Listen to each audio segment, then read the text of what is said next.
class did not want to take this test, so they faked a police phone call. Senior year was advanced chemistry. Only 13 students in this class. It's test day. Everybody's stressed, so they come up with a plan. Before the test starts, the valedictorian raises his hand. Can I go to the bathroom really quick, please? Boom, he's allowed to go. Instead of the bathroom, he goes to this old private stairwell, and he calls the front office. Hi, this is Officer Johnson from the police department. I need to talk to the chemistry teacher, please. The front office panics, calls the teacher down. Oh, okay. Be back, students. The teacher grabs the keys, leaves the room. The second he's gone, the class moves around like a pit crew. They blow up balloons. They pull out a grocery store birthday cake. Streamers. Party hats on everybody. Full birthday setup in under 2 minutes. Meanwhile, in the office, hello? Blah, blah, blah, Mickey Mouse. And he sprints back to the classroom. The teacher then walks back into the classroom. They all shout, surprise! Happy birthday! The teacher is then like, that is so nice, but it's not my birthday. But it didn't matter. The cake gets cut, everyone eats it, and the test gets postponed 1 week. That is absolutely brilliant. It started stupidly small. He's in his yard and he sees a single crow staring at him. What's up, crow? And he went inside and got a cracker and tossed this one crow a cracker. Well, that's it. That's the moment his life changed forever. Because the next morning, there's 3 crows waiting. Yo, there's 3 of you now. All right, here, 3 crackers. The next morning, there's 9 crows. Oh my God. A full-on crowd of crows waiting for their daily crackers every single morning. And it doesn't just stop there. If he walks to his car, they follow him. If he walks his dog, they're behind him, flying over, hopping on the sidewalk. Every so often, they would drop gifts to him, like a shiny gum wrapper, or a twig, or an apple core, like gifts. Oh, thank you for the Slim Jim. I appreciate it. Then he realizes he's the leader of the crows. Every day they're there. They think of him like their mother. And he can't even take the trash out without crows surrounding him like Secret Service. It's absolutely insane. She was in 2nd grade. Her older sister got glasses. And instantly, she wanted a pair of glasses as well. So she told her parents. I can't see the board at school. So they take her to the eye doctor. He does a test and she's pretending like she can't see. 2 minutes in, he says, yeah, she's lying. She can see fine. But her parents still believed her. And they're like, no, you better give her some glasses. He writes a prescription, and just like that, a week later, her glasses are ready. At first, she loved them, even though she couldn't really see in them because, well, she lied during that test. But she loved the frames, she loved the attention she was getting, but she kept wearing them for years. And her eyes kept adjusting to the prescription, and the prescription kept getting stronger and stronger. We'll flash forward 10 years, and now every day, she wears a pair of the thickest glasses because she actually can barely see without them now. And she's pretty sure it's because back in 2nd grade, she lied when taking the eye test, and she ruined her eyesight forever. Yeah, that kind of makes sense. This English teacher was super chill. Okay guys, late homework can be turned in at any time up until the last week of school. Dude, that's awesome. You can turn your homework in up until the last week of school, and I'll take no points off. He figured that this would encourage students to just do their homework at their own pace and do it well. Well, one kid takes advantage of this situation. He doesn't turn in homework all year. Weeks pass, then months. The teacher assumes this kid just dropped the ball and that he's not going to turn it in ever. Until the final week of school. He brings a stack of worksheets and essays to this teacher's desk. And I mean stacks. All right, here you go. Yo, what is this? It's late homework. Remember what you said? I also emailed you 6 of the book reports, so those should be in your inbox now. All right, thanks, teach. I hate my life. So now this teacher, on the last week of school, has to grade a crap ton of homework. It's the last thing he wants to do. Oh, I am never doing this ever again. The next year, all right, guys, welcome to class. Homework is due when it's due. There is no exceptions for late work. Dang, that kid ruined it for everybody. This school had a 0 tolerance rule, and it sounded fair until kids realized what that actually meant. If a fight happened, everybody involved would get the same punishment. Didn't matter who started it, didn't matter who swung first. If you were involved, it was all the same. And on paper, it was supposed to stop the bullying. In reality, it did the opposite. The bullies figured it out fast. They'd corner somebody, shove them, taunt them, and then they would say the same thing. Go ahead, hit me, loser. You're getting in trouble regardless. But you won't. And the victims, they learned the lesson as well. If they stayed still and took the beating, they'd be punished. If they would fight back, they'd also be punished. It was the same outcome. So something changed. Kids who usually froze stopped freezing. If I'm getting in trouble either way, I'm not holding back. Fights stopped becoming these quick one-sided scuffles. They became explosive, unpredictable. One day, a bully was picking on this kid he normally does. Idiot, loser, freak. And the kid that he was bullying went feral, shoved him so hard he fell through the classroom window. One fight was so nuts, it took 5 staff members to break it up. And this was all because of the zero tolerance rules. These kids that were picked on were not holding back anymore. They're like, screw this. I'm not taking it if I'm going to get in trouble as well. The school administration eventually started to panic. The rule meant to stop violence made it more extreme. They then changed the rule back to what it was before this. But it was never really the same after that. That's nuts. When he was 7, he did something so dumb. It was a public swimming pool. Family locker room, wet floors, benches everywhere. This kid's in there and he notices something sitting under a bench. What is it? It's a thumbtack, just sitting there. Nobody was around, nobody was paying attention. Instead of picking this up and throwing it away, he takes it and places it pointed side up right in the middle of the floor. Then he goes away. About 30 minutes pass. Families keep moving in and out of the locker, bare feet, and he starts to think to himself, maybe that was a bad idea. Maybe somebody could get hurt. So he goes back in, but he's way too late. Oh no. Oh, Mom, I'm bleeding. A kid had stepped right on it, and his foot was bleeding. Oh my God, what a horrible person would do something like this. The kid never said a word. He just stood there, panicking internally. You'll be okay, son. Whoever did this is a complete and utter idiot. I mean, yeah, that's pretty messed up. In this house, the entire family did something crazy. Every night, an alarm went off at 2 a.m. School nights, weekdays, holidays, it did not matter. Everyone had an alarm. And when it rang, you got up. You would then head down to the kitchen. Your milk. Once everybody was down there, the lights would turn on and the fridge would open. And the entire family would just grab stuff they wanted to eat. Didn't matter. Leftovers, cereal, meatballs, whatever existed in the fridge was free game at 2 a.m. Then they would sit around the table, half asleep, and eat whatever snacks they had. And they talked about nothing. And after about 15 to 20 minutes, they all went back to bed every single day. 10 p.m. they would sleep, 2 a.m. kitchen, morning, work, and school. And this kid, he never questioned it because he thought that that's just how families work. Well, when he slept over at a friend's house for the first time, he set his alarm for 2 a.m. And when it went off, he went down to the kitchen. And nobody was there. He waited there for about 6 minutes, but nobody came down. I've been waiting here for about 6 minutes, but nobody's coming down. So he just goes back to bed, and in the morning, he brings it up to his friend. And his friend thought he was crazy. Well, yeah. This guy says that even now, years later, sometimes he will randomly wake up at 2 a.m., like his body's trying to get him to go to the kitchen. Just an instinct. And sometimes he does go down there and grabs a snack. That's nice. It started with strawberry milk. Cafeteria strawberry milk. Everyone knew this one kid loved it. I freaking love it. So one day, his friend group makes a deal. All right, so for every strawberry milk carton you finish, we'll all pay you $1. $1 per milk? Easy. So kid starts sliding in these strawberry milk cartons across the table. And now he's got a bunch in front of him. Guys, this is gonna be awesome. I love strawberry milk. The first carton goes down easy. The second carton, still good. Third carton, confidence is growing. I got this. All right, it's $3 so far, man. By the time lunch is halfway over, there's a crowd forming around him, cheering for him. Come on, man, you got this. That's really impressive. Milk. That's $15 so far, man. The kid keeps drinking. The money keeps stacking. Carton number 18. He stops in his tracks. Silence. And then it happens. A violent, unstoppable stream of neon pink vomit explodes across the lunch table, covering trays, shoes, people's faces. Everyone begins to scatter, running away from this horrible scene. He got to keep the money, but ever since that day, he has not been able to drink milk ever again, and strawberry milk was his favorite. It's kind of sad. This would happen across the school every single day. Different classrooms, different floors, but every day at exactly 12:17 p.m. Can I use the bathroom? Can I use the bathroom? Can I use the bathroom? Can I use the bathroom? Nothing suspicious. Not really a pattern that these teachers could put together very easily because, like I said, they were each in a different classroom. But here's what nobody knew. At the far end of the school, in the quiet bathroom nobody ever uses, these kids would go and run full-blown underground Beyblade battles. Every day after they released from the classroom, they would sprint to this bathroom.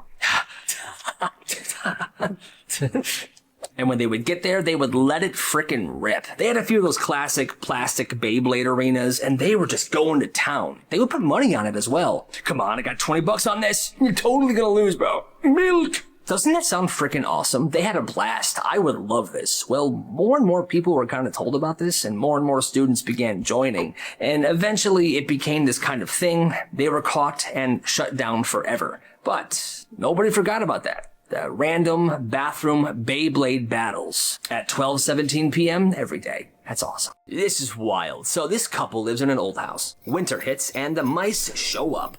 And this is pretty normal. She has a full operation to catch these mice every single year. She has mouse traps hidden everywhere. She checks them twice a day and they're constantly being reloaded. And the bait she uses? Peanut butter. The mice love it. Yeah, I love it. I love it. At first, they only had one peanut butter jar that they used. And for every trap, she would use a clean knife. So she would go in, set the trap, throw this knife into the sink, grab a new knife, take the peanut butter, set the trap, watch that one. So she's never double dipping the mice knife into the peanut butter so it doesn't get contaminated. It's too many dishes, it's too much work, but then she finds this peanut butter jar in the cabinet, the kind that her husband hates. Hey, I found this peanut butter jar in the cabinet. Do you mind if I use it for the mouse traps? Yeah, it's totally fine. She writes in the lid in big letters, mouse only. She puts it on the sides as well. It's impossible to miss. And now she was finally able to double dip the knife in the peanut butter to set the traps. So this peanut butter is now fully contaminated with like mice cooties. Well, weeks later, her husband's eating a peanut butter and jelly sandwich. He calmly says, you know, I really don't like creamy peanut butter. She freezes. Which jar did you use? That one. The frickin' mouse jar. That's the peanut butter I use to set the mouse traps. It is 100% contaminated. He loses his frickin' mind. I'm losing my frickin' mind right now. That's disgusting. He says she should have hidden this jar. How would he know that it was for the mice? Because I wrote mouse only all over it. She points out that he agreed to this. It was labeled, and he ignored everything. He was angry at her for weeks, but she did nothing wrong. This one is on him. You ever wonder why schools randomly ban like hot Cheetos or Takis? There's always a reason, and at this one school, that reason was, let's call him Marcus, the 7th grade snack kingpin. Shh. Marcus had snacks. He was running an entire operation. Backpack loaded like a frickin' vending machine. Takis, Sour Patch, mini Gatorades, all marked up 200%, and people bought them. Business was absolutely booming. And it wasn't just him in this operation. He had runners. Kids in different grades moving products between different classes. He would even bring backup hoodies to school. He would change them throughout the day, so security cameras would think it's different people doing different things. He made enough money in 3 months to buy 2 pairs of brand new Jordans. Never used Venmo, only cash. But here's how he got caught. One of his runners sold Capri Sun to a diabetic kid and told him it was sugar-free, which is absolutely messed up. The kid's blood sugar spiked, the nurses got involved. The school asked him where he got it from, and this kid spilled. The entire operation crumbled. Marcus was suspended for 1 week. School banned all sorts of snacks. After that, it was like this business operation never existed. But if you went into the boys' bathroom, in stall number 3, written in small letters on the door, was the snack prices. You gotta respect the hustle. When this kid was 5, his parents convinced him that if he didn't do chores or he didn't help them around the house, the lazy monster would get him and he would die. It's true. Just straight up death. So he goes into survival mode. Every day, whenever he has free time, he's sweeping, dusting, reorganizing, folding laundry, and his parents loved it. They're sitting there chilling and their 6-year-old kid is doing the house chores. And this happens for years. Years later, he's 11 now, tells his friends about the lazy monster. Yeah, I can't hang out because I gotta go wash the bathroom, otherwise the lazy monster is gonna get... His friends are like, what? He explains more. Then his friends say, dude, that's actually crazy that you believe that. Your parents are tricking you, dude. And it clicked. His entire worldview collapses, and he immediately feels like he wasted years of his life. He storms home and he demands his parents tell him why they did this. And all they could say was, you'll get over it. That's definitely not okay. There was a kid named Ian. He was the shortest kid in elementary school. The bullies loved making fun of him. Hey, short stack, what's the weather like down there? Bruh. One night he came home and he sat at the kitchen table, and he talked to his dad. Dad, they won't leave me alone. His dad didn't tell him to ignore it. His dad didn't call to school. Ian, come with me. I want to show you something. They go downstairs, and Ian realizes that this corner of the basement wasn't used for storage. There was a punching bag there. A full boxing setup. Gloves, wraps, a speed bag, a heavy bag. Like a mini gym in this corner of their basement. Whoa. Son, you're going to train. You're not going to train to hurt them. You train so you don't feel so helpless. So Ian starts practicing every day, day after day, and he's getting pretty good. Then, one day in the cafeteria, Ian's carrying his lunch. He walks past the bully's table and he tries to ignore them. One of the bullies steps up and smacks the tray into his face. Food everywhere, milk dripping down his shirt. Everybody's laughing at him. And then Ian snaps. He puts his tray down calmly, walks straight up to that bully, pops him right in the face. Then another one. Clean, quick punches. The bully's stunned. He falls down. He's like, all right, stop. All right, stop. Ian walks away. He's taken to the office and he's suspended for a whole week. But nobody messed with him ever again. He never had to use his boxing skills ever again. But he knows he has them. And if he has to use them, he will respect. You ever dissected a pig heart? Well, this one biology class did. Everyone in there, goggles on, little scalpels, and there was an extra supply of pig hearts sitting on one of the counters. Well, one kid, as they were leaving, grabbed a pig heart and put it in his pocket. Then his friend grabbed a pig heart and put it in his pocket. Half the class is stuffing these cold, nasty pig hearts into their pockets, backpacks, and duffel bags. It was absolutely disgusting. Then, after school, behind the field house, a crowd gathers. There's 2 rows of kids, each of them with a pig heart in their hand. Positions, 3, 2, 1, begin. And just like that, this group of kids were playing dodgeball with biology class pig hearts that they were supposed to dissect. And it was, a mess. Pig hearts hitting kids in the face, splattering on the pavement. It was looking like a scene from a bad horror film. Eventually, the school officials came outside, saw what was going on, and each and every one of these kids were suspended for a week. I can honestly say I have never played pig heart dodgeball in my life. Would I? Maybe. Secret Santa Day. Rule: you pick a name, you don't say the name you picked. Teacher's walking around with a basket. Everyone picks a name. All right, pick and shh. Pick and shh. Good. Pick and shh. After everybody picks, this one girl asked another girl, who'd you get? And for some reason, this girl completely forgets the whole point of this. And she says, I picked Tyler. And this is where this all just crumbles. Tyler's head shoots up. What? Kayla's my Secret Santa? Dude, I'm cooked. She's gonna give me a horrible gift. Well, who do you have? I got Billy. Nice. At this point, the whole system collapses. Everyone's telling each other who they got. And then the teacher got mad. And then everyone else got mad. And they blamed it on the original girl, Kayla, who said she had Tyler. So if it wasn't for her, this might have gone smoothly. But it didn't. Hey, happy holidays. This is insane. So this one school's cafeteria used real silverware, actual metal forks, knives, and metal spoons. And every day after lunch, kids are supposed to take the silverware and put it in these tubs right next to the garbage can, so the school can wash them. But over the course of like 5 months, the school began noticing their supply of spoons was dwindling. What in the world is happening to our spoons? The lunch staff thought the kids were accidentally throwing these spoons in the garbage. So they began making announcements and posters. Attention students, make sure you put the silverware back in the tubs. Don't throw them away. But it didn't stop. You're missing hundreds more spoons now. Guys, hundreds? Nobody had any clue what the heck was happening. Because it wasn't a whole school issue. It was one kid. Every day at lunch, he would pocket a spoon, or 2, or 3, but never more than 4 a day. Not for a plan or a prank, he was just, like, collecting them. I like spoons. He kept them inside his locker, in a flimsy grocery bag hanging from the hook. Months go by. The bag gets heavier and heavier. The plastic grocery bag stretches thinner and thinner. Then one morning before first period, as the hallway is packed and it's loud, he swings open his locker, and the bag finally gives out. It rips straight down the middle, and hundreds of metal spoons start pouring out of his locker onto the floor.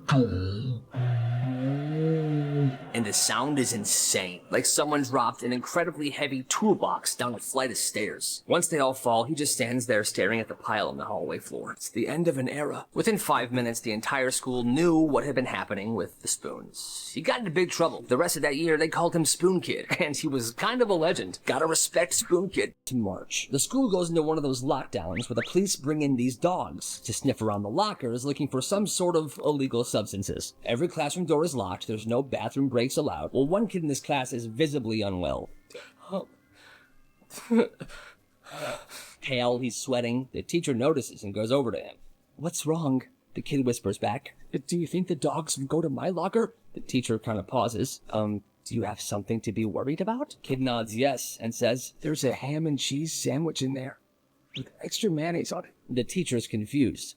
That's not a problem. You're allowed to have food. The kid says, I know, but it's been in there since September. 6 months. 6 months this sandwich has been in the locker, and the kid is so worried about it, I'm pretty sure that sandwich smelled This kid wasn't afraid of getting expelled. He was afraid that the dogs were going to uncover this weird biological event that was growing in his locker for 6 months. Luckily for him, the dogs didn't go by his locker and nobody uncovered the sandwich smell. But that teacher never forgot the fear on that kid's face. This one dude in this one class was huge, tall, wide, and the way he would eat food was an operation. I know what I like.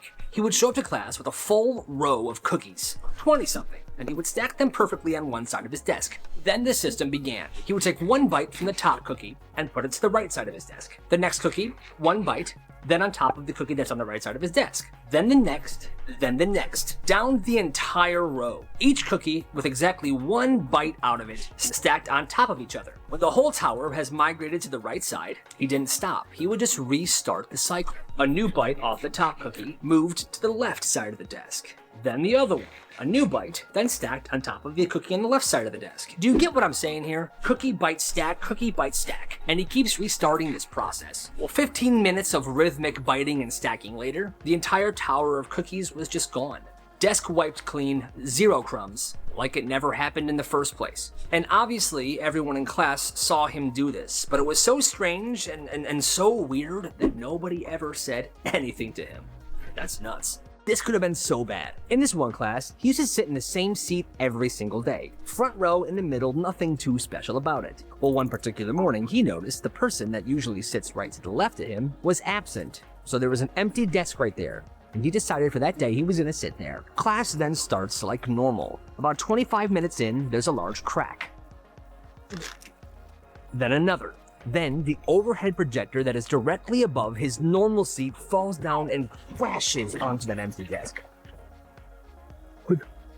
That could have been you.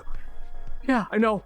And it went down fast. The desk was now cracked. Imagine if he was sitting there. The room was frozen, like holy crap, this could have been horrible. Maintenance comes in, they pick it up, they make sure nobody's hurt, and then they just go on about their day. But that day could have gone a whole lot differently if his classmate wasn't sick, and if he decided he wasn't gonna switch seats. But he did, and life went on. Somebody's looking out for him. Every single dog in the neighborhood knew this kid, even the mean ones. This kid made it a point. Every afternoon he would walk the neighborhood, stopping at every fence of every house that had a dog. Small dogs, big dogs, mean dogs, dogs with the sign, "Do not pet." The ones that would bark nonstop, the ones that would continuously growl. He would go to each one. He would crouch, he would talk to them softly, bring them pieces of ham, or chicken, or turkey. "Hey, you're a big mean dog, are you? Hey, here's some turkey. Oh, here's some chicken. Yeah. Oh, here's a toy." Day after day, he was earning the respect of these dogs. Some dogs took weeks, some dogs took months, but eventually every single dog knew him and loved him. To the point where whenever he would walk by, the barking and growling would stop, and they would start wagging their tails. Well, one afternoon, this kid is sitting in his front yard. He's carving a little canoe out of a log with a knife. He's focused, like he's some sort of woodsman. "That's very nice. This is good cedar."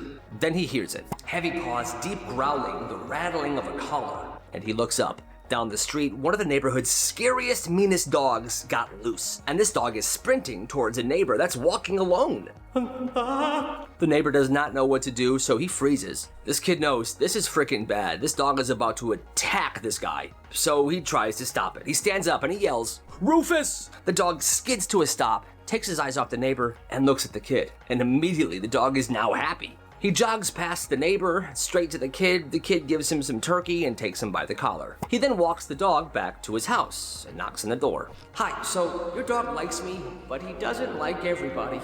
You gotta get him some training. I saved you big time today." The kid then goes back to his yard, sits down, and finishes carving the canoe out of the wood, like nothing happened. What an absolute legend.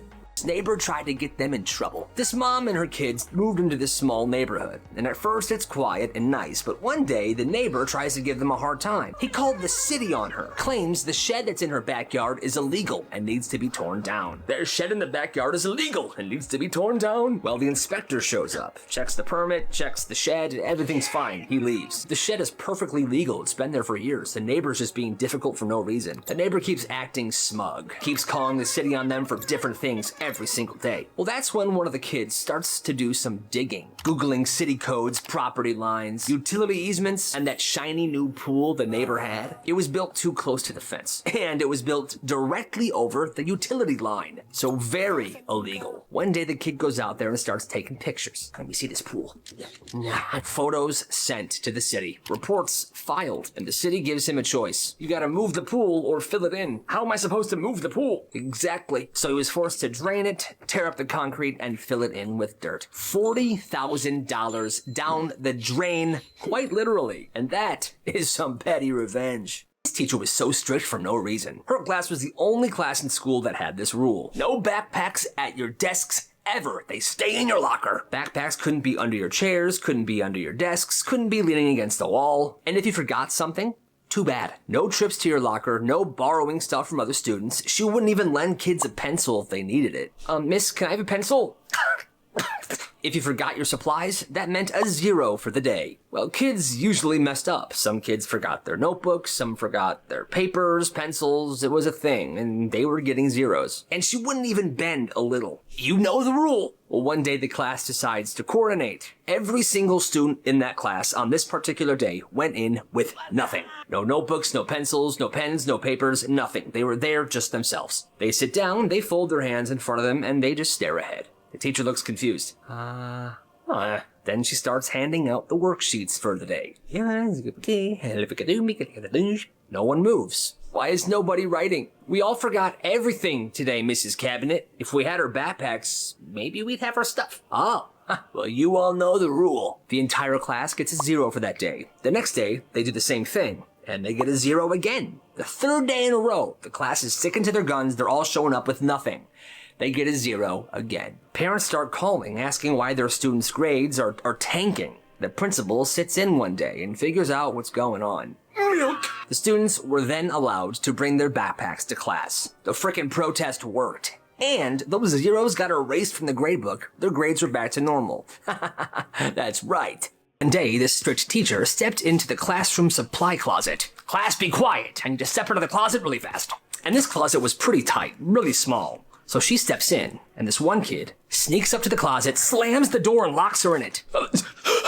Help me. Somebody help me. At first, everybody was silent, and then they just started laughing. And each student in that classroom left, leaving her locked in the supply closet. Now, I get that she's strict, but this is not something to do to your teacher. An hour later, another teacher heard the screams coming from this empty classroom. She goes in there. Oh my God, Mrs. Donahue, I'm dying. She let her out, and the teacher that was locked in there just collapsed, shaking, crying on the floor. After that day, she took 2 weeks off, and every single student in that classroom got into huge trouble. Good. He graduated 8th grade. I frickin' did it. And his school gave him a free meal card for Cane's. I love Cane's. It was his golden ticket. He guarded it like it was a national treasure. But the thing is, whenever he was driving home or to somewhere with his mom, he would always ask, Mom, I'm hungry. Can I please use my Cane's card now? She would say, no, sweetie, because it's only for one Cane's meal. What about your siblings? They'll feel left out. Well, I can use the card and you can pay for their meals. You think I made the money? So the card just lived in his wallet, unused, waiting. Then one day, he goes into his wallet to look at it. It's gone, and he wasn't the one that used it. So now it's a full-blown investigation. He goes downstairs. Where's my Cane's card? Did somebody use my Cane's card? His little sister said, no. But he said in that moment, he began to smell the sauce. So he looks in the garbage can. Cane's box. You? His little sister cracks instantly.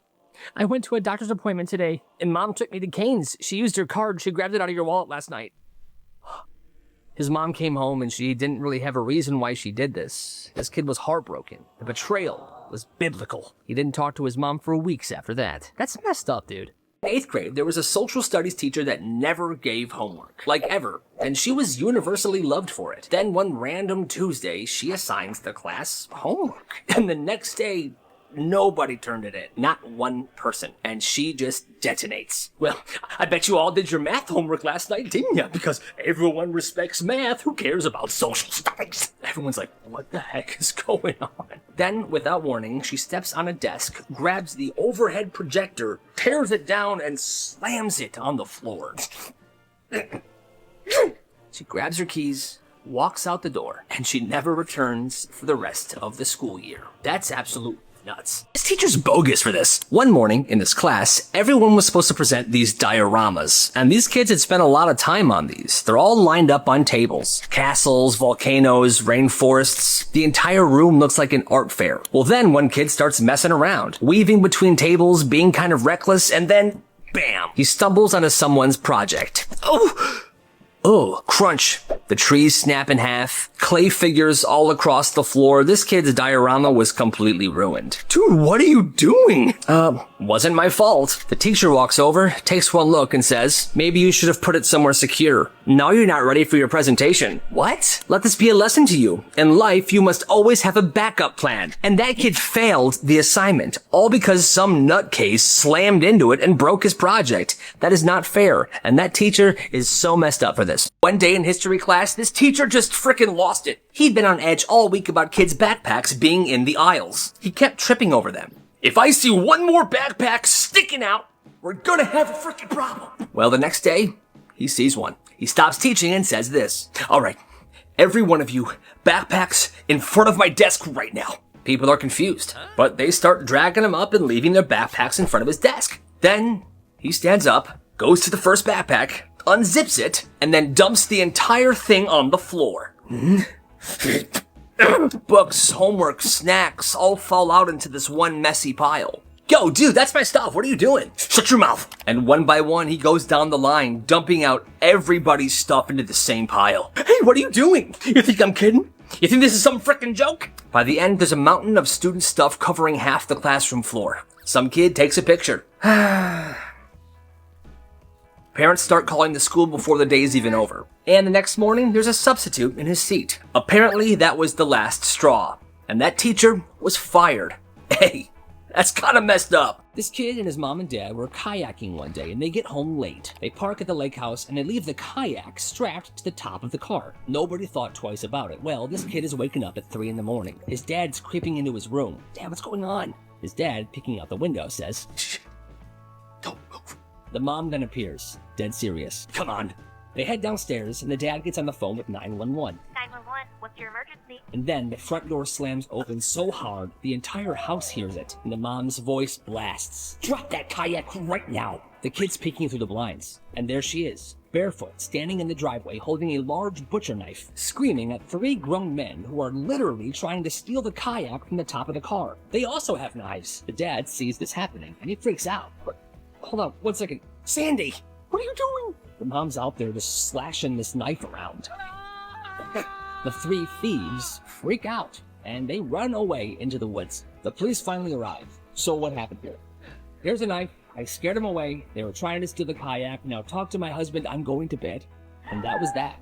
What a freaking legend. The craziest senior prank of all time. It's right after graduation. 20 to 30 seniors meet up in the school parking lot. And they're all carrying these giant bags, and in the bags are about 5,000 bouncy balls. You know the ones, you throw on the ground and they just shoot straight up. Well, these seniors had already graduated, so they were done with school. They had somebody sneak them in through the school's side door. And during this time, lunch is in full swing. 200 to 300 kids are in this cafeteria. The seniors head up to the balcony that overlooks the cafeteria. On 3. 1, 2, 3. Every single bag is dumped over the railing at once. A rainbow waterfall of bouncy balls falls down and slams to the floor. Instant chaos, because the second they went down, they were coming right back up. It was like a wave of bouncy balls heading towards all these kids eating. It was instant chaos. All the seniors scatter away. And the kids in the cafeteria are going crazy. What is happening? What is this? I need my mom. One of the security guards sees one of the seniors running away, and he tackles her. Come here, come here. Ah! He drags her to the office, and she folds immediately, snitches on everybody. Every one of the seniors got a $200 trespassing fine, and they were so mad at her. Well, years later, one of them checked her Facebook page, and guess what she became? A security guard. Yeah, that's no surprise. What a snitch. This Spanish teacher had a rule. If you forget your pencil, you would have to borrow one from her supply cup and pay her back with a brand new one the next day. But she would always make sure to embarrass you because of it. Well, well, well, look who's unprepared again today. Little baby Kyle boy. All right, here, you can have a pencil, but bring me back the new one. Okay? What is wrong with you? Well, this kid named Marcus shows up to school one day with a bag full of sharpened, brand new pencils. And he would sell them. One pencil, 50 cents. No need to pay the teacher back with a brand new pencil the next day, and no public shaming. So that's kind of a win. Pretty soon it's not just the Spanish class he is selling to. He made little flyers and he passed them around the school. And pretty soon people were texting him, ordering pencils. Whenever they forgot one, he was the guy they would go to. Just 50 cents. Well, it got popular. Business was booming. So he upped his game a little bit. He had a premium package with the highest quality mechanical pencils you could imagine. He bought them in bulk, so they were pretty cheap, and he would charge $2 per mechanical pencil. And people were buying those as well. He was selling out every time. Eventually, Marcus had an incredibly loyal customer base and a bunch of single-dollar bills in a shoebox under his bed. You gotta respect Marcus, and you gotta respect the hustle. School made an announcement. Redesign the school logo and turn it in. The winner's logo gets to be the official logo. Every art kid in the school goes feral. People busted out their iPads, sketchbooks. They're working really hard on trying to create this new school logo. But then there's Evan, Shibby. Evan doesn't care. His friend dared him to make something and turn it in. So Evan designs the dumbest thing that he could think of. A circle with a weird-looking bird inside of it that looks like it's mid-sneeze. That's so dumb. Here, he submits it. A week later, the principal gets on the school intercom. We have chosen our new school logo. Everyone report to the gym. Everyone goes to the gym. Everyone's eager to see whose logo made it. They did a countdown. 3, 2, 1. And then they projected it. It's Evan's frickin' doodle. The bird, the circle, the sneeze. The whole gym goes dead silent. And then everybody erupts. Oh, Bro's a genius. Yo, Evan cooked. Make him class president. Teachers are clapping. They print it out on shirts. It's being sold at the sports games. It's on the website. It's on the gym floor. This logo is everywhere. And Evan becomes an absolute frickin' legend. I'm a frickin' legend. Yo, this is crazy. So, one day, at the beginning of school, students arrive and it's already chaos. Not a single classroom door in the entire school will open. Teachers are in the hallway jiggling their keys, yelling to the office, "What is going on with this door? Yeah, mine's jammed too. What the heck?" Well, it turns out, overnight, somebody broke into the school and hammered pennies into every single door keyhole. The principal comes storming down the hall, trying to use his master key on all the doors, but it wasn't working. Get maintenance now. The maintenance guy shows up with pliers. Yeah, we need more pliers, boss. We've been sabotaged. After a while, students have just been standing around, not knowing what to do, because the doors won't open to any classroom. Eventually, the school just decided to send all the students home. The teachers are livid, but the kids, they loved it. As everyone's leaving, they notice a bunch of locksmith vans begin to pull up. It was an entire operation. Dude, this is crazy. I know, but hey, no school today. Nobody ever found out who did it, but that day lives on as the day pennies canceled school. Nice. This kid finds a wallet while he's walking into school, right there in the grass. Yo, wallet. He opens it. $500 in cash. Crisp. It's taunting him. His brain goes into panic mode. I want it. I mean, of course I want it, but it's not right. What do I do? I'll hold on to it for now. I'll decide later. So he puts the money back inside the wallet, he puts the wallet into his backpack, and he spends the next 2 periods sweating like he's hiding a frickin' body. In 3rd period, there's a substitute. "I will be your sub today." He says something. "I'm having a rough day, guys. I lost my wallet before school this morning, so let's just get through class." Kyle's soul leaves his body. He's thinking to himself, I could just keep it. He'll never know I have it. But he knows it's wrong. And then he thinks, wait, if I turn it in, he might be so happy he'll give me some of the money. Yeah, that's probably the better idea, right? Hey, I found this outside school today. Pretty sure it's yours. The sub doesn't really do anything. He snatches that wallet out of his hands. Go take your seat. Okay. And that was that. He didn't get any money, but at least he did the right thing, right? Mr. Donnelly was the new history teacher. Perfectly combed hair, crisp tie, he was very well put together. Then one day, one kid finds him on a bodybuilding website. Apparently, Mr. Donnelly used to compete in bodybuilding competitions. Well, he saw this picture of him. Spray tan, oiled up, posing like a bodybuilder, and his bodybuilding name was Titan Steel. Well, this kid tells a bunch of people in his class. And the next morning, "Good morning, class, how are we doing today?" "Good morning, Titan Steel." He's shocked. "Excuse me?" "Oh, sorry, Mr. Donnelly." And by lunch, everybody knew Mr. Donnelly's secret. "Hey, Mr. Steel, you gonna bench the vending machine?" What you got for lunch today, Titan? A bunch of chicken breasts and protein powder? Oh my god. And he's hearing it all day, every day. Whispers of Titan steal this, Titan steal that. By January, he freaking snaps. If one more person says that name, I am quitting Titan Steel. The next day, he was gone and there was a sub. He actually quit that job. I guess he would rather be unemployed than be Titan Steel. Wow, that's absolutely insane. This kid ran a pop-up shop in his school. Not every day, not on a schedule, just randomly. One week he would show up with bags of candy. Next week he would have a pair of shoes he outgrew, and some Pokemon cards. One week he had a Bluetooth speaker, 2 Jimmy John subs he didn't eat that he got the day before, a Labubu, a brand new pencil case, and king-size Kit Kat bars. And whenever he decided, today's the day, his friends knew the drill. Their job was to take the printed out sheets and to paste them all around the school. These posters would say stuff like, pop-up store, band hallway, 12:15 p.m. No items, no prices, it's just a mystery, so people would show up, and they would wonder what he had that day. He'd open his backpack, he would lay everything out on the floor in front of him, like a frickin' street vendor, and he would just begin selling these things. Candy gone. Shoes sold. Labubus flying off the shelf. When the inventory ran out, he would pack up and go back to class or something. He would tear the posters down, and he would disappear until the next random day that he felt like doing this. He made $350 in 3 weeks, until the principal finally connected the dots, saw the poster one day, went to the meeting spot, and shut this all down for good. But hey, you gotta respect the hustle. If you talk, I'm writing your name down, and you sit alone tomorrow. Understand? At this one small town school, the lunchroom rule was brutal. No talking at all. If you talked, your name went on the small board, and you had to sit alone by yourself at lunch the next day. Well, there was this one menace of a kid named Owen, and Owen was trying to cause some trouble. Watch this. He decided to drop a bunch of money in front of this one kid sitting down eating his lunch. The kid goes, "Oh, hey, is this yours?"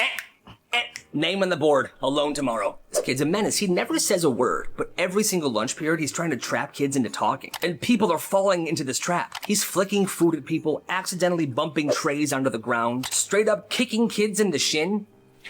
What the? And the teachers think Owen's a saint. Every time they look over, he's just sitting there, arms crossed, smirking. By the end of the month, the quiet lunch board is full every single day, with kids spread apart all over the cafeteria because they were sitting alone, except for Owen. Eventually, the school's like, that's it. This is obviously not working, so we're getting rid of this rule. And the rule was gone. And it was all because of Owen. What a frickin' rascal.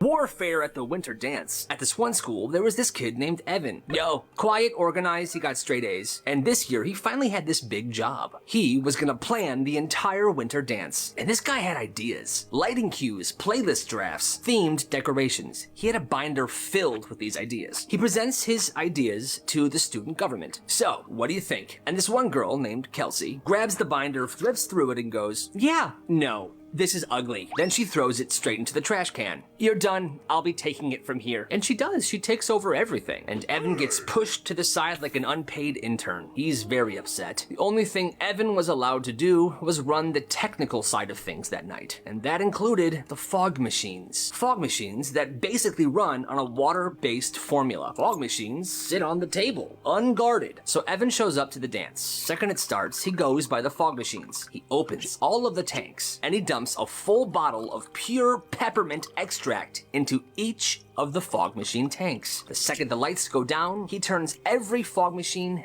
to max. Dancing starts, the DJ's playing the tunes, the fog was beginning to thicken, and before you know it, the gym turns into a pure peppermint hurricane. In my eyes. Kids coughing, eyes burning, teachers screaming. The principal's like, chemical leak, everyone get out. The fire alarm gets pulled, the dance evacuates, and now half the school is standing outside in the freezing cold. Who did this? This was my dance. Evan, crazy enough, didn't try to hide it. Yeah, but it was my dance first. Evan wasn't suspended. He was expelled. When the janitors cleaned the gym the next day, the peppermint was still so strong, they all had to wear goggles. And the smell lingered in that gym for literal years. That is insane. The locker was jammed. 3 different kids tried the combo. It wasn't working. A teacher comes up, tries to figure it out, nothing. That's when one sophomore stands there, looks, and says, step aside. He doesn't even glance at the paper that has the combo on it. He just stares at the lock for a second, pulls out a paper clip, and goes to town. Boom. First try, it opens. Oh my god, finally, thank you. That was actually awesome, dude. Now, this was the first day of school, so the hallways were hectic. Everyone trying to get in their lockers. There's books, papers, book bags everywhere. Well, he just turns around and says, "Anybody else?" 5 minutes later, he's walking the halls like some kind of locksmithing expert. He's opening jammed lockers left and right, even helping teachers open their cabinets. Jammed? There you go. Jammed? There you go. He quickly became the locker guy. Turns out his older brother and his dad had their own locksmithing company, so he literally grew up opening locks. No rules broken, no locks damaged, just a nice guy helping people out. And you gotta respect it. It's kind of sad. There's this freshman kid at a new school. He's smart, he's quiet, but he's convinced that the only way people will like him is if he gives them something. So he gives everything. Answers for worksheets, extra help on projects. He does other people's homework to make it easier on them. People thank him in the moment and they're grateful, but that's about it. Nobody actually wants to hang out with him. One day after school, he's venting to his mom. "People only talk to me when I give them something and then they never want to hang out with me." He's saying stuff like how he thought he had friends, but it turns out he actually has none. She listens and then blurts out words without even thinking. "Well, maybe they don't hang out with you because you're basically a doormat." A doormat? He goes quiet and nods, and he goes to his room and he cries himself to sleep. That's sad, dude. So this school was doing Spirit Week. You know, Pajama Day, Wacky Wednesday, stuff like that. Well, on Wacky Wednesday, this one kid showed up in a full suit of armor. Boots, gloves, gauntlets, the whole thing, 3 layers, night helmet. It was epic. And the school let him keep it on. Well, after second period, these 3 8th graders, who were the school bullies, decided to make fun of him. "Hey, nice outfit, Tin Man. What you got under there?" "Yeah. Nice outfit, metal boy." Well, he's just standing there, not saying a word. The bullies didn't like this, so they start to attack him. "What's your problem, dude?" "Yeah, what's your problem?" "My foot." One punches his shoulder, his hand is shaking, it might be broken. Some kid kicks him in the groin, his foot is hurting. And the third one, big guy, punches his knee and literally breaks his wrist. "Ow! My foot! My foot! My wrist, guys? Guys, my wrist! It's broken!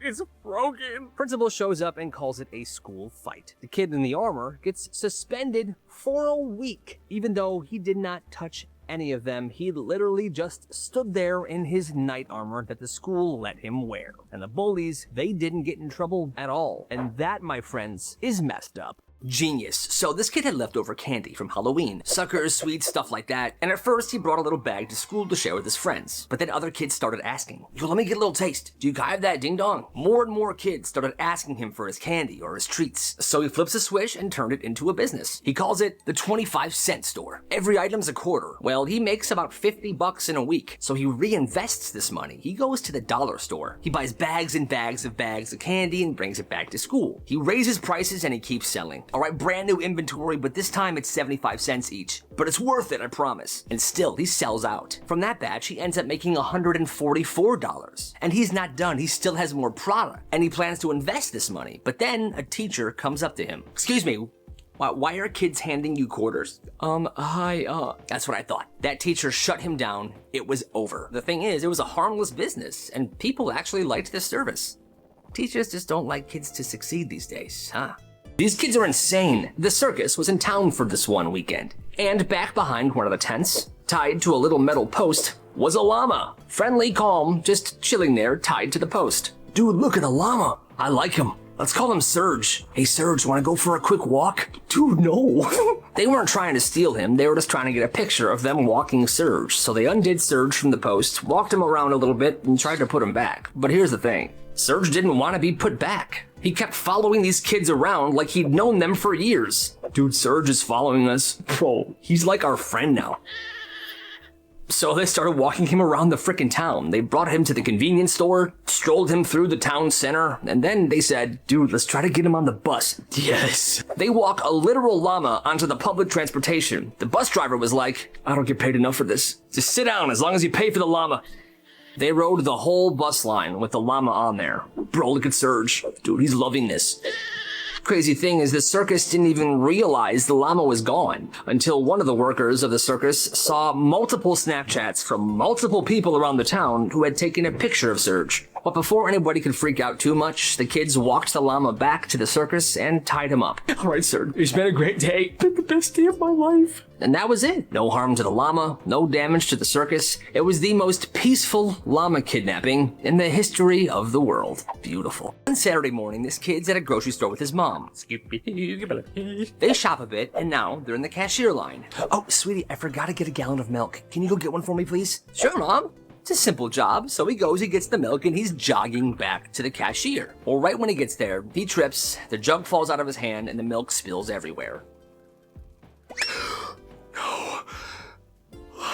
Under carts, onto shoes, people are so mad, he has no idea how to respond to this. This kid has anxiety. So what he does is he gets down on all fours, and he tries to scoop it up. But why would that work? He has nowhere to put it. Then this kid freaks out, and he tries to lick it off the floor like he's a freaking house cat. His mom was so stunned, she couldn't even speak. Finally, this old guy came over. He had a mop. Kid, move. I'll clean the milk. Mom was so embarrassed, she didn't even buy anything. She left all of her items at the belt, and she left the store with her kid.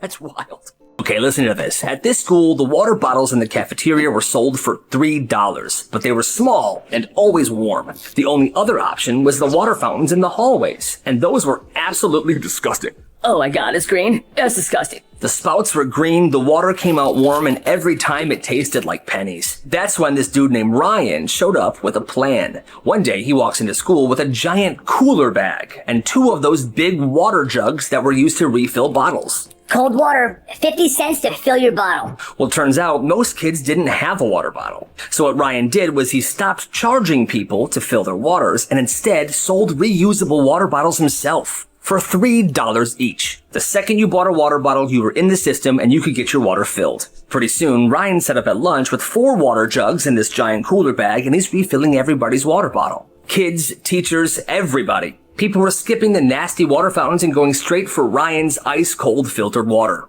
And months later, by the time the school had actually replaced the water fountains with nicer ones, Ryan had made $400. And the entire school was carrying around the water bottles that he sold. What a genius. You gotta respect the hustle. So it was senior prank season, and this one might have been the most beautiful senior prank this school has ever seen. It's the last week of school, and the seniors show up. They've got a ladder, a few backpacks, and they're carrying bags upon bags of something. How much you get? 30 pounds. You're kidding. Nope. 30 pounds of confetti. They sneak into the assembly hall, where the school organ is. Now, the school was about to have an assembly, and for some reason at every single assembly, the music teacher plays the organ. Now, it's a giant old organ with these large pipes, and these pipes stretch up to the ceiling. With the ladder set up, they climb up, and they start pouring confetti straight down each of the organ's pipes. And not just a little confetti, pounds of it, until pretty much every pipe is stuffed. Well, only one teacher is in on it, and that's the music teacher. He gave them the green light because that old organ was being thrown out anyway. But nobody else knows about this, okay? So, 2 hours later, the whole school is crammed in for this assembly. The principal gives his speech, and then the organist starts playing. Whoosh! A cloud of confetti blasts into the air like fireworks while this beautiful organ music is playing. With each note, another explosion of confetti goes off. And now it's like a blizzard. Students are cheering. They're trying to catch it. It's beautiful! But the teachers are really confused. Oh my god, what's happening? What's happening? The principal's standing there looking around like the ceiling just collapsed. Meanwhile, the music teacher is just calmly playing the organ while this crazy storm is happening. It's a beautiful sight. By the end, the floor is covered in confetti, the seats are all buried, and the seniors are just looking around like, wow, we did that. And that was it. That organ never played another note, but that prank went down in school history. This bully got smoked. So there's this kid named Mateo. He's super nice, he's quiet, and he always walks around in these old beat-up New Balance shoes. And then there's Jackson, super loudmouth, and he wears these $600 limited edition Nikes that everyone compliments. Hey, yo, check the drip. Nice shoes, Jackson. Thanks. Now, normally, Mateo ignores Jackson because Jackson's constantly making fun of Mateo's shoes. But one day in gym, Mateo had enough. Jackson was like, bro, you're still wearing those nasty-ass crusty shoes? You're probably super poor, you freaking idiot. Everyone laughs. Mateo doesn't. Because here's the secret. Mateo is a walking sneaker encyclopedia. He can spot a pair of fake sneakers from a mile away. And nobody knew this about him. And Jackson, those $600 shoes, Mateo's known for months that those are fake. And he's kept quiet because he's a nice guy. Until now. When the class is doing laps around the gym, Mateo sneaks out and heads to the locker room. He opens Jackson's locker because, of course, he never locks it. And he walks out to the gym floor holding the shoes like evidence. Everybody, yo, dude, those are my shoes. Since y'all want to talk about my shoes, let's talk about Jackson's shoes. He pulls out his phone and he begins comparing pictures of fake shoes to the ones that Jackson has, and they line up. So this is a fake. Look at Jackson's. See that stitching? That's fake. Look at the logo. It's completely off. It's in the wrong font. Look at the sole of the shoe. Completely discolored. These are only worth $25. Everyone's like, what, dude? So you're a frickin' fraud then, huh, Jackson? No, I mean, yes. I mean, no. Bro, you can't clown people for their shoes when you're wearing frickin' replicas. I paid more for my New Balances than you did for those fakes. And from then on, nobody made fun of Mateo's shoes ever again. Man, yeah, legend. First week of school, the vending machines in the hallway were out of order, but one student realized that they weren't broken. The school just wasn't letting anybody use them. Sorry kids, they're fixing them next month. No snacks. No snacks? Oh man. But one day, this junior named Derek saw one of the janitors unlock the machine with this tiny round key. Well, he recognized this silver key. It was the same kind of key his dad used for his padlocks at work. Well, that night, Derek dug through the junk drawers at his house, looking for these keys, and he found about 5 of them. Yes. Yes! The next day, during the passing period, he went to the vending machines. He put the first key in, and it unlocked. Apparently, it was the most basic of these keys, and it worked. He opened it up just enough to grab one snack and put it in his backpack. Well, this gave him a brilliant idea. By the end of the week, he had gone into that vending machine multiple times and only took out the most popular, most tasty snacks. And because these vending machines had been broken for so long, nobody really noticed, and there weren't any cameras in the hallway. Well, he would take these popular snacks and he would sell them for double the price of what the vending machine would have sold them for. Yo, bro, you always have the best snacks. Where do you get them?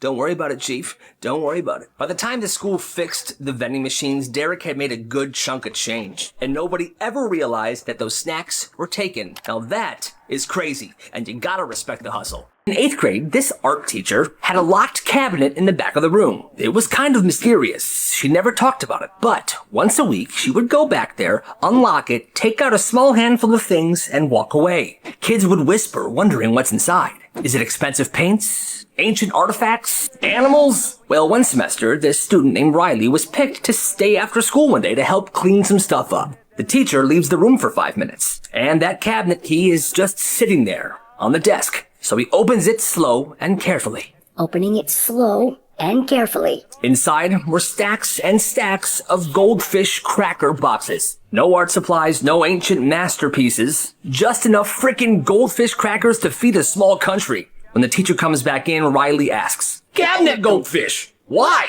"Oh, it's my favorite snack. I take one handful per class. And I just munch on them. I love them." It was just her own personal snack cabinet. Who would have thought? This school sold popcorn every Friday. Plain, no butter, no seasoning, just small, sad bags for $1. Well, one day, this kid Tyler shows up with a frickin' plan. He brings a small lunchbox to lunch, and inside, dozens of mini popcorn seasoning shakers. Ranch, nacho cheese, cinnamon sugar, literally anything. Hey, yo, can I use that, man? Totally, homie. $0.25 per shake. Now, at first, people thought this was kind of ridiculous. $1.25 for one shake of popcorn seasoning? But once people started trying it, it was game frickin' over. He would stand on top of the lunch tables, shaking seasonings into people's popcorn bags while kids are sliding and throwing him quarters. It was kind of bussin'. And Tyler wouldn't just stop there. If somebody was broke, he would say, "I season it for you now, you bring me $0.25 tomorrow. Or else, I'm writing your name down. I don't forget." By the end of the month, all the popcorn was seasoned to perfection thanks to Tyler. One day, Tyler's counting out $20 in quarters when the principal comes up to him and says, "We do not run seasoning businesses in this lunchroom. You're done." And he was shut down.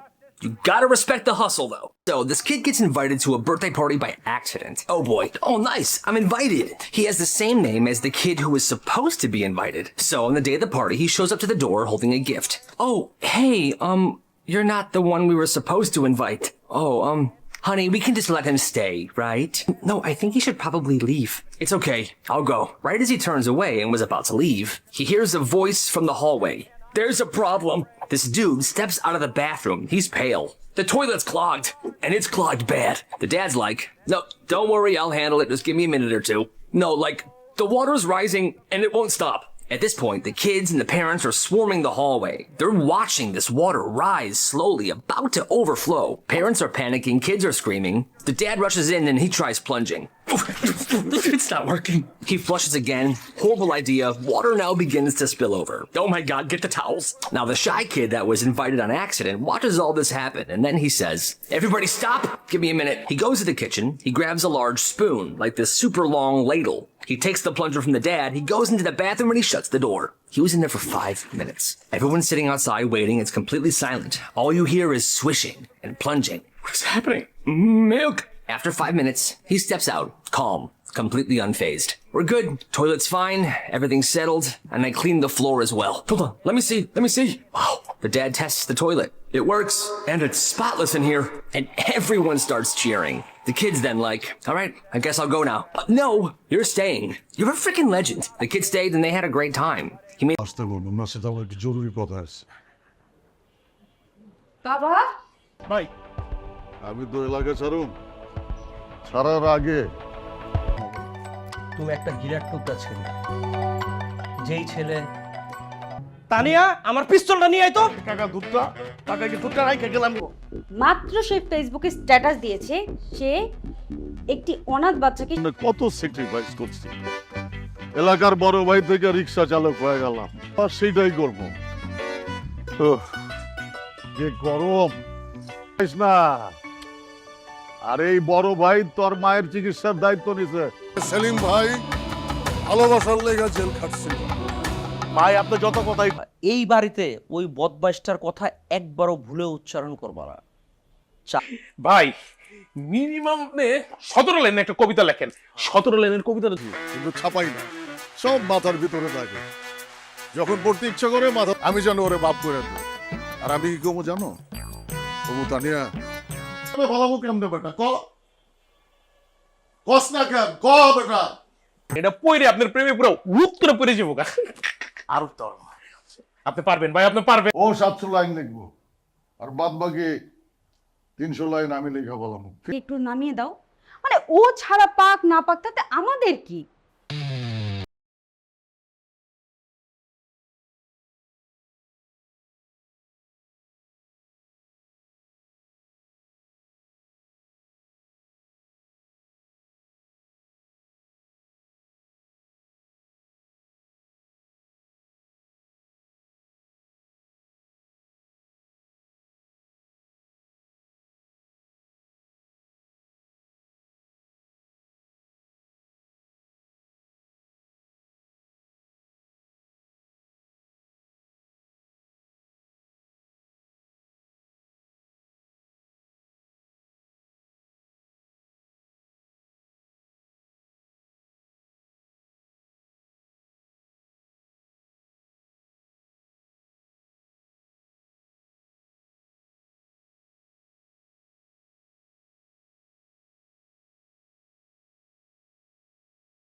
কি খবর তোমাদের? কেমন আছো তোমরা সবাই? ভালো তো না? তুমি জানো তোমায় কালকে তো কতবার কল দিছি। হ্যালো, আসসালামু আলাইকুম। ওয়ালাইকুম আসসালাম। কি রে এদার রহিন মানা করতেছি কিছু না কিছু। ভাবি আপনি জানেন আমি একবার অসুস্থ হয়ে গেছিলাম, ও আমাকে রক্ত দেয়নি, আর আজকে আপনাকে রক্ত দিয়ে চিঠি লিখছে। আমাকে বুকিং দিছে মানে আমাকে কে বুকিং দিছে দোস্ত? তোর যে আশিক আছে না, এখন তো আমার পিছনে লাগছে। এই এই দুলাভাই সামনে থাকলে যে সালাম দিতে হয়, আপনি শিখাই নাই তোরা? কেমন আছো তুমি? ভালো। আমাকে জিজ্ঞেস করবো না রক্তটা দিবি তুই? আমি কেন রক্ত দেবো? প্রেম খরচ তুই, রক্ত। আমার বন্ধু জিসেন আপনাকে অনেক ভালোবাসে ভাবি, আপনার ওর রক্ত যাওয়াটা বিধে হতে দিবেন না ভাবি। 073421934 এটা তোমার নাম্বার না? জি জি, আপনি কেমন আছেন? ভালো নেই, আমি ভালো নেই। আমিও তোর মতোই ভাবতেছি, রক্ত যদি দিতে যায়, রক্তটা আপনার কাছে এইটা আমার লাস্ট রিকোয়েস্ট ভাবি। আচ্ছা কখন আসবে তোদের ভাবি? আর ভালো লাগতেছে না আমার। সে যে কেন এলো।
কবিতা লিখতে হইব, কয় লাইন লেখছস দে, নাহলে কিন্তু আমি তোকে পিটামু দে।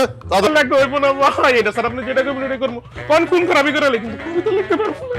কোনো মাপ নাই। এটা পড়ে আপনার প্রেমে পুরো উত্তরে পড়ে যাবো। আর উত্তর আপনি পারবেন ভাই, আপনি পারবেন।